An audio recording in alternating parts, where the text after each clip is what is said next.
Shalom, sisters. So I wanted to make this short video just to answer a few questions about the reusable pads or feminine napkins that I'm offering from the Bougie Boutique. So here we have a mock-up pad that I made. I did use white material just so we can see how much liquid that it will hold. I'm going to use this water, and please excuse the color. All I had was my vegan food coloring, and this is what happened. So I don't know about that, but it's just water in this cup. Now, I also want you guys to keep in mind that blood is a little bit heavier than water. And the reason why I say that is because when we first start pouring the water on the pad, you may see a little bit of rolling around. That's not been my experience with using the pads. You want to keep in mind that this is going to be up against your skin, so you're not going to have, that extra wiggle room to allow for leaks and things of that nature. So before we start, I just want to mention that scientists say that from the first day to the last day of your cycle, it's estimated that we lose 5 tablespoons of blood. This Dixie cup holds 5 tablespoons of water. So let's get to it and see how much this pad will hold. I also have this back here because that's the pad that we used to use, and then we'll do another video showing how much that can hold as well. So all right, so here's the first one.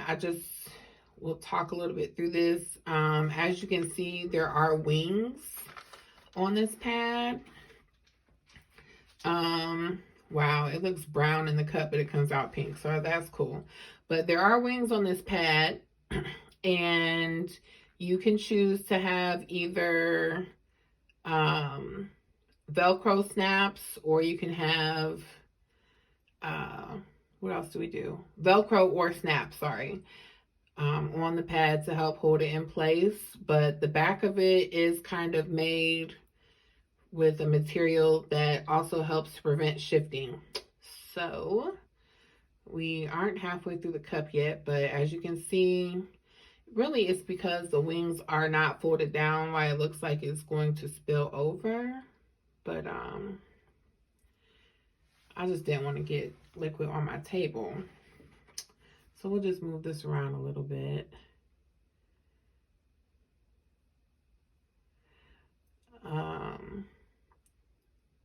One good thing that I have learned from using and making these pads is that every time you wash it, the absorbency gets a little bit stronger. This has been washed one time for the purposes of the video.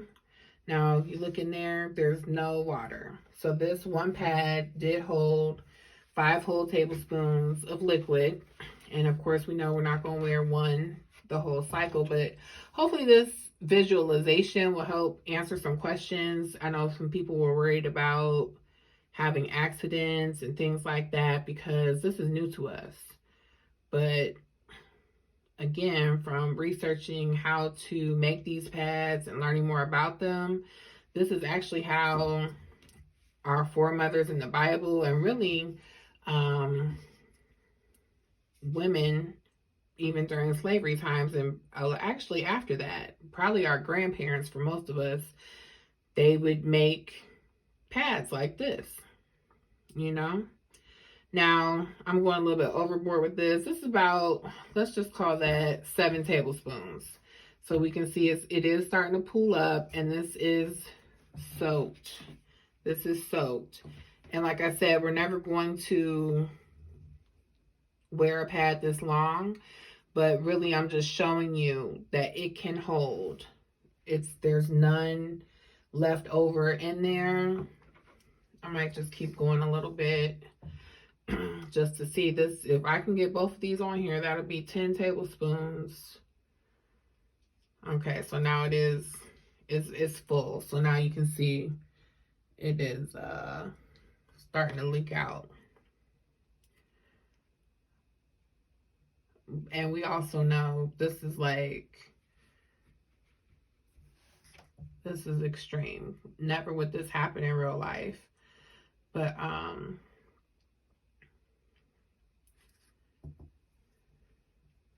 I would say that's a little bit, we'll just call that half. So yeah, we're going to say it's about 8 tablespoons or so before it started leaking out. Okay. Now what I'll do in the next video is I'm going to use the store-bought pad that we used to use that's full of chemicals and everything. And we'll test this out and we'll see how much this one will hold. All right, see you soon.